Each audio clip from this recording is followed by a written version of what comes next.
Sir, Darshan ಅವರ ಪ್ರಕರಣವನ್ನೇ ಮುಂದಿಟ್ಕೊಂಡು ನೋಡೋದಾದ್ರೆ ದೊಡ್ಡ ಸೂಪರ್ ಸ್ಟಾರ್ ಕನ್ನಡ ಇಂಡಸ್ಟ್ರಿಗೆ ಈಗ ಸದ್ಯದ ಪರಿಸ್ಥಿತಿಯಲ್ಲಿ ನೋಡೋದಾದ್ರೆ ಇಷ್ಟು ದೊಡ್ಡ ಸೂಪರ್ ಸ್ಟಾರ್ ಈ ರೀತಿಯ ಒಂದು ಪ್ರಕರಣದಲ್ಲಿ ಆರೋಪಿಯಾಗಿರುವಂಥದ್ದು ಎಲ್ಲೋ ಒಂದ್ ಕಡೆ ಇಂಡಸ್ಟ್ರಿಯಲ್ಲಿ ಕೂಡ ಒಂದು ಆಘಾತನೇ ಇದು. ಸೊ ಅವ್ರ ಫ್ಯಾಮಿಲಿ ನೋಡ್ತಾ ಇದೀವಿ ಸರ್. ವಿಜಯಲಕ್ಷ್ಮಿ ಅವರು ಮಗ ಅವರೇನು ಕಾನೂನು ಮುಖಾಂತರ ಅವ್ರನ್ನ ಬಿಡಿಸ್ಕೊಂಡು ಬರುವಂತ ಪ್ರಯತ್ನಗಳೆಲ್ಲ ಆಗ್ತಾ ಇದೆ. ಅಂದ್ರೆ ಅಭಿಮಾನಿಗಳು ಒಂದ್ ಕಡೆ, ಇನ್ನೊಂದ್ ಕಡೆ ಫ್ಯಾಮಿಲಿ. ಬಟ್ ದರ್ಶನ್ ಅವ್ರ ವಿಚಾರದಲ್ಲಿ ಅವರು ಫ್ಯಾಮಿಲಿಗೆ ಸರಿಯಾಗಿ ಸಮಯ ಕೊಡ್ಲಿಲ್ಲ, ಅವರು ಸರಿಯಾಗಿ ಬೆಲೆ ಕೊಡ್ಲಿಲ್ಲ ಅನ್ನೋದು ಈ ಹಿಂದಿನ ಒಂದು ಪ್ರಕರಣ 2011ರಲ್ಲಿ ಪ್ರಕರಣ ಆಗಿರ್ಬೋದು. ಅದಾದ್ಮೇಲೆ ತಮ್ಮ ಜೊತೆ ಅವ್ರು ದೂರ ಇದ್ದಾರೆ ಅನ್ನೋದು ಮಾತು, ತಾಯಿ ಜೊತೆಯಿಂದ ಅಂತರ ಕಾಯ್ದುಕೊಂಡಿದ್ದಾರೆ. ಈ ರೀತಿ ಅವ್ರ ಪರ್ಸನಲ್ ಜೀವನದಲ್ಲಿ ಒಂದಿಷ್ಟು ವಿಚಾರಗಳು ನಾವು ನೋಡ್ಬೋದು. ಹೇಗೆ ಅನ್ಸುತ್ತೆ ಸರ್, ಒಬ್ಬ ಸೂಪರ್ ಸ್ಟಾರ್ ಇಷ್ಟು ದೊಡ್ಡ ಸೂಪರ್ ಸ್ಟಾರ್ ಆಗಿ ಬೆಳೆದ ನಂತರ ಫ್ಯಾಮಿಲಿಗೆ ಯಾವ ರೀತಿ ಅವ್ರು ನಡ್ಕೊಂಡು ಹೋಗ್ಬೇಕಾಗಿತ್ತು, ಫ್ಯಾಮಿಲಿಗೆ ಎಷ್ಟು ಬೆಲೆ ಕೊಡಬೇಕಾಗಿತ್ತು ಅಂತ ಅನ್ಸುತ್ತೆ? ಒಂದು ನಮ್ಮಲ್ಲೊಂದು ಗಾದೆ ಇದೆ, ಜಗತ್ತನ್ನು ಗೆಲ್ಲುವ ಮೊದಲು ಜಗಲಿಯನ್ನು ಗೆಲ್ಲು ಅಂತ, ಮಾರು ಗೆಲ್ಲುವ ಮೊದಲು ಮನೆ ಗೆಲ್ಲು ಅಂತ. ಏನಂದ್ರೆ ಅರ್ಥ ಅಂದರೆ, ನೀನು ಜಗತ್ತಿಗೆ ಹೀರೋ ಆಗು, ಜಗತ್ತಿಗೆ ಬಹಳ ಲಕ್ಷಾಂತರ ಜನರ ಅಭಿಮಾನಿಗಳನ್ನು ನೀನು ಪಡ್ಕೋ, ನೀನು ಜಗತ್ತಿನ ದೃಷ್ಟಿಯಲ್ಲಿ ಬಹಳ ದೊಡ್ಡ ಒಂದು ಜನಪ್ರಿಯ ವ್ಯಕ್ತಿಯಾಗು, ತೊಂದರೆ ಇಲ್ಲ. ಈ ದೇಶದ ಪ್ರಧಾನಿ ಮೋದಿಯವರು ಇಡೀ ಪ್ರಪಂಚಕ್ಕೆ ವಿಶ್ವಗುರು ಅನ್ನುವಂಥ ರೀತಿಯಲ್ಲಿ ಅವರು ಬಿಂಬಿತಗೊಂಡರೂ ಕೂಡ ಗುಜರಾತಿನ ಆ ಪುಟ್ಟ ಮನೆಗೆ ಹೋಗಿ ತನ್ನ ತಾಯಿಯ ಎದುರು ಮಗುವಿನ ರೀತಿ ಇರ್ತಾಯಿದ್ರು. ಇವತ್ತು ಮೋದಿಯಂಥವರನ್ನು ನಮ್ಮ ಇಟಾಲಿಯನ್ ಒಂದು ಪ್ರಧಾನಿ ಬಹಳ ಆಪ್ತವಾಗಿ ಪ್ರಪಂಚದಲ್ಲಿ ಅವರು ಒಂದು ಸೆಲ್ಫಿ ತೆಗೆದುಕೊಂಡು ಮೊನ್ನೆ ಹಾಕಿದಂಥದ್ದು ಬಹುಶಃ ಅದರ ಎದುರು ಯಾವುದೂ ನಿಲ್ಲಿಲ್ಲ, ಅಷ್ಟರ ಮಟ್ಟಿಗೆ ಅದು ಒಂದು ವೈರಲ್ ಆಯಿತು. ಆದರೆ ಅಲ್ಲಿ ಎಲ್ಲಿಯೂ ಒಂದು ಕಡೆ ಯಾರೂ ಒಂದು ಅಪಭ್ರಂಶದ ಮಾತನ್ನಾಡಲಿಲ್ಲ. ನೀವು ಗಮನಿಸಬೇಕು, ಯಾವುದೇ ಕಿಲುಬಿನ ಮಾತು ಬಂದಿಲ್ಲ, ಅಥವಾ ಅವರಿಬ್ಬರ ಮಧ್ಯೆ ಒಂದು ಸಂಬಂಧವನ್ನು ಕಲ್ಪಿಸುವಂಥ ಅಥವಾ ಇನ್ನೊಂದೋ ಮಗದೊಂದೋ. ಇವತ್ತೆಲ್ಲ ಇಲ್ಲಿ ಪ್ರತಿಪಕ್ಷಗಳೆಲ್ಲ ಕಾಯ್ತಾ ಇರ್ತವೆ, ಅಥವಾ ನಮ್ಮ ದೇಶದ ವಿರೋಧಿ ದೇಶಗಳದನ್ನು ಕಾಯ್ತಾ ಇರ್ತವೆ.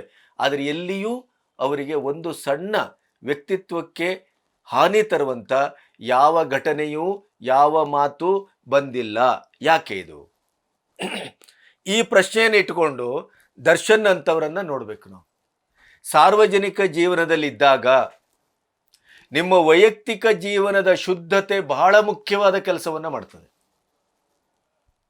ನೀವೊಬ್ಬ ಅನ್ನೋನ್ ಪರ್ಸನ್ ಆಗಿ ಒಬ್ಬ ಕೂಲಿ ಕಾರ್ಮಿಕ ಯಾವುದೋ ಒಂದು 4 ಹೆಣ್ಣುಮಕ್ಕಳ ಸಂಬಂಧ ಇಟ್ಕೊಂಡಿದ್ದಾನೆ, ಇನ್ನೇನೋ ಆಯಿತು, ಜಗಳ ಆಯಿತು, ಅದನ್ನು ಏನೋ ಕೊಲೆಯಲ್ಲಿ ಅವಸಾನ ಆಯಿತು ಅಂತಂದರೆ ಅದೊಂದು ಸುದ್ದಿ ಆಗತ್ತೆ, ಸಮಾಜದಲ್ಲಿ ಇದಾಗಬಾರ್ದಪ್ಪ ಅನ್ನುವಂಥ ಉದ್ಗಾರ ಬರುತ್ತೆ ಅಷ್ಟೇ. ಆದರೆ ನಿಮ್ಮ ಜನಪ್ರಿಯತೆಯ ಒಟ್ಟು ಆ ವರ್ತುಲ ಅಂತ ಏನಿದೆಯಲ್ಲ, ಅಣ್ಣ ಬಾಸು ಅಂತ ಹೇಳ್ಕೊಂಡು ಬರುವವರು, ಅವರು ನಿಮ್ಮನ್ನು ಯಾವ ರೀತಿಯಲ್ಲಿ ಸ್ವೀಕರಿಸಬೇಕು? ರೇಣುಕಾಸ್ವಾಮಿ ಅಭಿಮಾನಿ, ಅವನು ಯಾಕೆ ಅಶ್ಲೀಲ ಮೆಸೇಜ್ ಮಾಡ್ದ? ಬೇರೆಯವ್ರಿಗೆ ಮಾಡಿದ್ದಾನೆ, ಅದಾದೆ ಇದಿದೆ ಎಲ್ಲವೂ ಬರ್ತಾ ಇದೆ, ಮಹಾ ಪಾಖಂಡಿ ಅಂತಲೇ ಇಟ್ಕೊಳ್ಳೋಣ ಅವನನ್ನು. ಆದರೆ ಅವನೇನು ಹೇಳ್ತಾ ಇದ್ದ? ಅವನು ಹೇಳ್ತಾ ಇದ್ದದ್ದು, ನಮ್ಮ ಅಣ್ಣ ಅತ್ತಿಗೆಗೆ ನೀನು ತೊಂದರೆ ಮಾಡ್ತಾ ಇದ್ದಿ, ನಮ್ಮ ಅಣ್ಣನ ಕುಟುಂಬ ಹಾಳು ಮಾಡ್ತಾ ಇದ್ದಿ. ಅವನ ಇರಾದೆ ಶುದ್ಧವಾಗಿತ್ತು ಅನ್ನೋದನ್ನು ಅರ್ಥ ಮಾಡ್ಕೋಬೇಕು ನಾವು. ಅಂದರೆ ನೀವು ಯಾವತ್ತೂ ನಿಮ್ಮ ಮನೆಯನ್ನು ಗೆಲ್ಲಬೇಕು, ಮೊದಲು ಮನಸ್ಸನ್ನು ಗೆಲ್ಲಬೇಕು. ನಮ್ಮ ರಾಜ್ಕುಮಾರ್ ಅವರೊಟ್ಟಿಗೆ ನಾನು ಸುದೀರ್ಘವಾದಂಥ ಒಡನಾಟ ಮಾಡಿದಾಗ ಯಾವುದೇ ಕ್ಷಣದಲ್ಲಿ ನೀವು ಮಾತಾಡಿ, ನಮ್ಮವ್ವ ನಮ್ಮ ಅಪ್ಪ ಅಂತ ಹೇಳ್ದೇನೆ ಮಾತಾಡಿದ್ದನ್ನು ನಾನು ಕೇಳಲಿಲ್ಲ. ಅಂದರೆ ಒಂದು ತಂದೆ ತಾಯಿ ಅದರ ಮೌಲ್ಯ ಅಂದರೆ ಏನು? ತಾಯಿ ಬಿಟ್ಟರೆ ಸಹೋದರರು, ನನ್ನ ಕುಟುಂಬಿಕರು. ಪವನ್ ಕಲ್ಯಾಣ ನೋಡ್ರಿ, ಅಂತ ಅಭೂತಪೂರ್ವ 21 ಸೀಟಿಗೆ 21 ಸೀಟು ಜಯ. ಆದರೆ ಅವರು ಚಿರಂಜೀವಿಯನ್ನು, ದೊಡ್ಡಣ್ಣನನ್ನು, ಅತ್ತಿಗೆಯನ್ನು, ತಾಯಿಯನ್ನು ಅಥವಾ ಆ ಅಣ್ಣನ ಮಕ್ಕಳನ್ನು ಯಾವ ರೀತಿ ನೋಡಿದ್ರಿ? ಆ ವಿಡಿಯೋವನ್ನು 10ಕ್ಕಿಂತ ಹೆಚ್ಚು ಸಾರಿ ನೋಡಿದೆ ನಾನು. ಅಷ್ಟು ಹೃದಯ ತುಂಬಿ ಬರುತ್ತೆ. ಈ ದೇಶ ಸಂಪೂರ್ಣವಾಗಿ, ಸಮಾಜ ಅಂದರೆ ಏನು? ಒಂದು ಕುಟುಂಬದ ಸಾಂದ್ರಿತ ವ್ಯವಸ್ಥೆ. ನೀವು ಕುಟುಂಬದಲ್ಲಿ ಸರಿ ಇರದೇ ಇದ್ದರೆ ಸಮಾಜದಲ್ಲಿ ನೀವು ಸರಿ ಇರ್ಲಿಕ್ಕೆ ಸಾಧ್ಯ ಇಲ್ಲ. ನೀವು ವಿಜಯಲಕ್ಷ್ಮಿ ಪ್ರಕರಣ 2011ರಲ್ಲಿ ಆದಾಗ್ಲೇನೆ ಎಚ್ಚೆತ್ತುಕೊಳ್ಬೇಕಾಗಿತ್ತು. ಎಚ್ಚೆತ್ತುಕೊಳ್ಳಿಲ್ಲ. ಒಬ್ಬ ಹೀರೋ ತನ್ನ ಹೀರೋಗಿರಿಯನ್ನು ಎಲ್ಲಿ ತೋರಿಸ್ತಾನೆ? ಈ ಕೈಯಲ್ಲಿ ಇಡೀ ಕರ್ನಾಟಕ ಇದೆ ಅಂತಾರೆ. ಕಾಲಲ್ಲಿ ಧೂಳೆ ಬೀಸಿದಾಗ ಇಡೀ ಪರ್ವತ ಎಲ್ಲವೂ ಅಲ್ಗಾಡುತ್ತದೆ. ಒಬ್ಬ ಆದರ್ಶದ ಒಬ್ಬ ವ್ಯಕ್ತಿಯಾಗಿ ನೀವು ಪ್ರಚುರಗೊಳ್ತೀರಿ. ಕಾಟೇರದ ಮೂಲಕ ಏನನ್ನ ಹೇಳಿದ್ರಿ? ಸಾರಥಿಯ ಮೂಲಕ ಏನನ್ನ ಹೇಳಿದ್ರಿ?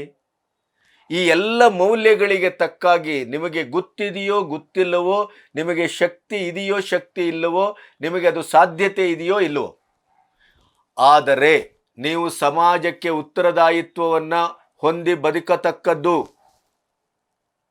ನೀವು ಸಾರ್ವಜನಿಕ ಜೀವನದಲ್ಲಿ ಯಾರೋ ಒಬ್ಬ ಸಾಮಾನ್ಯ ಮನುಷ್ಯ ಮಾಡಿದ ಮಿಸ್ಟೇಕ್ಗಳನ್ನು ನೀವು ಮಾಡುವಾಗಿಲ್ಲ. ಅದಕ್ಕಾಗೇನೆ ರಾಜ್ಕುಮಾರ್ ಅವರು, ವಿಷ್ಣುವರ್ಧನ್ ಅವರು, ಅಂಬರೀಷ್ ಅಣ್ಣನ ಬದುಕು ಬೇರೆ. ಅಂಬರೀಷ್ ಅವರು ಒಳಗೊಂದು ಹೊರಗೊಂದು ಎರಡು ಬದುಕನ್ನು ಇಟ್ಕೊಂಡಿರಲಿಲ್ಲ. ತಾನು ಏನು ಮಾಡ್ತೇನೋ ಅದನ್ನು ಸಮಾಜದ ಮಧ್ಯೆ ಅದನ್ನು ದಕ್ಕಿಸಿಕೊಳ್ಳುವ ಮತ್ತು ಸಮರ್ಥಿಸಿಕೊಳ್ಳುವ ಒಂದು ಅದರದೇ ಆದಂಥ ಒಂದು ಕಲ್ಚರನ್ನು ಹೊಂದಿದ್ರು ಅವರು. ಆ ಕಲ್ಚರನ್ನು ಯಾರೂ ಬೇರೆಯವರು ಕಾಪಿ ಮಾಡಲಿಕ್ಕೂ ಆಗೋದಿಲ್ಲ, ಅನುಸರಿಸಲಿಕ್ಕೂ ಆಗೋದಿಲ್ಲ. ಅದು ಓನ್ಲಿ ಅಂಬರೀಷ್ ಅವ್ರ ಕಲ್ಚರ್. ನ್ಯೂಸ್ ಫಸ್ಟ್, ನಿರ್ಭೀತಿಯಿಂದ ನಿಮ್ಮ ಪರವಾಗಿ.